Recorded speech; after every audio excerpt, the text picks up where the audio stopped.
हमारा ब्रह्मांड, धरती, जीव जंतु, प्राणी और मनुष्य सभी का निर्माण 8 तत्वों से मिलकर हुआ है। इन 8 तत्वों में से 5 तत्व को हम सभी जानते हैं, परंतु हम पूर्ण रूप से नहीं जानते। चलिए आज की प्रस्तुति में पंचतत्वों के बारे में संपूर्ण जानकारी देते हैं। पहले हम जानेंगे 5 तत्व क्या है। इसके बाद हमें पंचतत्वों का सहयोग क्यों चाहिए तथा मानव शरीर में पंचतत्वों की संरचना क्या है, इसके बारे में जानेंगे। हिंदू धर्म के अनुसार इस ब्रह्मांड की उत्पत्ति क्रम इस प्रकार है: अनंत, महत, अंधकार, आकाश, वायु, अग्नि, जल, पृथ्वी। अनंत जिसे आत्मा कहते हैं। पृथ्वी, जल, वायु, अग्नि, आकाश, मन, बुद्धि और अहंकार यह प्रकृति के 8 तत्व हैं।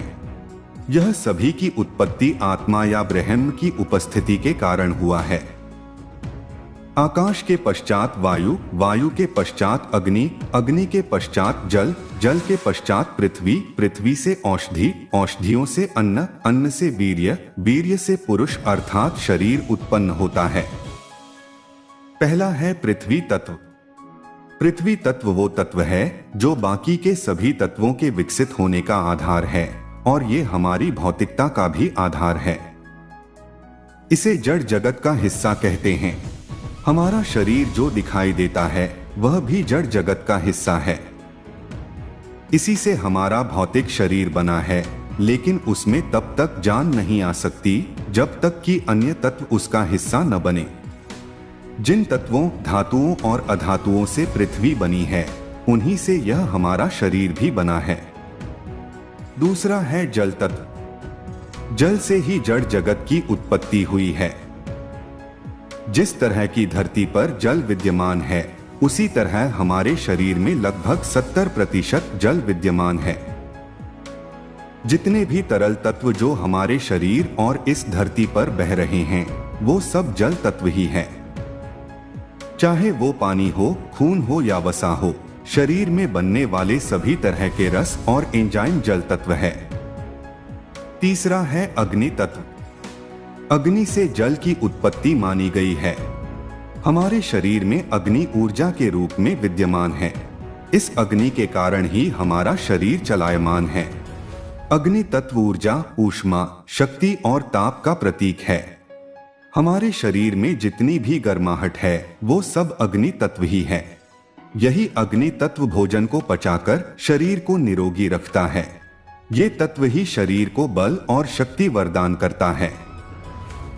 भारतीय संस्कृति में आग तत्व को अग्निदेव का रूप माना जाता है तथा अग्नि को जीवन देने वाले और जीवन लेने वाले दोनों ही रूपों में दर्शाए गए हैं।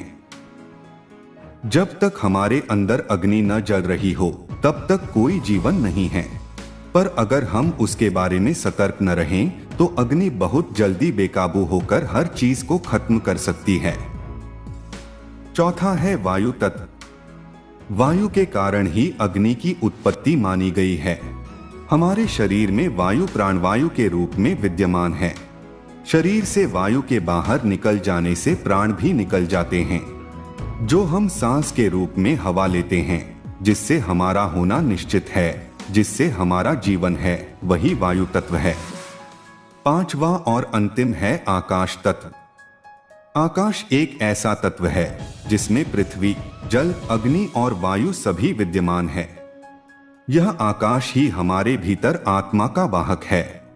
इस तत्व को महसूस करने के लिए साधना की जरूरत होती है। ये आकाश तत्व अभौतिक रूप में मन है। जैसे आकाश अनंत है, वैसे ही मन की भी कोई सीमा नहीं है।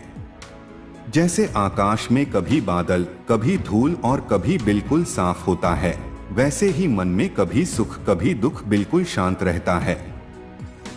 ये मन ही आकाश तत्व का रूप है जो हमारे शरीर में विद्यमान है। इन पंच तत्व से ऊपर एक तत्व है जो आत्मा है, जिसके होने से ही ये तत्व अपना काम करते हैं। इन्हीं 5 तत्वों को सामूहिक रूप से पंचतत्व कहा जाता है। इनमें से शरीर में एक भी न हो तो बाकी चारों भी नहीं रहते। किसी एक का बाहर निकल जाना ही मृत्यु है। आत्मा को जगत में प्रकट होने के लिए इन्हीं पंचतत्वों की आवश्यकता होती है। जो मनुष्य इन पंचतत्वों के महत्व को समझकर इनका सम्मान करता है वह निरोगी रहकर दीर्घजीवी होता है। चलिए अब जानते हैं कि हमें पंचतत्वों का सहयोग क्यों चाहिए। इन पंचतत्वों के सहयोग के बिना आप चाहे जितना संघर्ष कर लें कुछ नहीं हो सकता।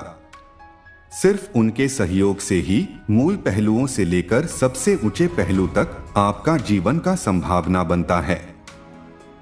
इन पंचतत्वों पर हम पूरी तरह महारत पा सकें, इसके लिए योग साधना करने की जरूरत होती है। मनुष्य का तंत्र एक दरवाजे की तरह है। आप दरवाजे की किस तरफ हैं, ये समय और स्थान के संदर्भ में आपके जीवन की हर बात को तय करता है। हर दरवाजे के दो पहलू होते हैं। पहला, अगर आपको हमेशा बंद दरवाजे मिलते हैं तो आपके लिए दरवाजे का मतलब वो चीज है जो आपको रोकती है। दूसरा, अगर आपको दरवाजे खुले मिलते हैं तो दरवाजा आपके लिए वह चीज है जहां से आपके लिए कहीं पहुंचने की संभावना बनती है। दोनों ही स्थितियों में दरवाजा वही है जिसे हम योग साधना कहते हैं। आप इस शरीर को एक बड़ी संभावना के रूप में देखते हैं या एक बड़ी बाधा के रूप में, ये इस बात पर निर्भर करता है कि ये पांच तत्व आपको कितनी मात्रा में सहयोग दे रहे हैं। आपका व्यक्तिगत भौतिक शरीर आपको अंतिम संभावना की ओर ले जाने के लिए पहला कदम बनाता है या कोई बाधा बनाता है, ये मूल रूप से इस बात पर निर्भर करता है कि आप इन पांच तत्वों को कैसे संभालते हैं।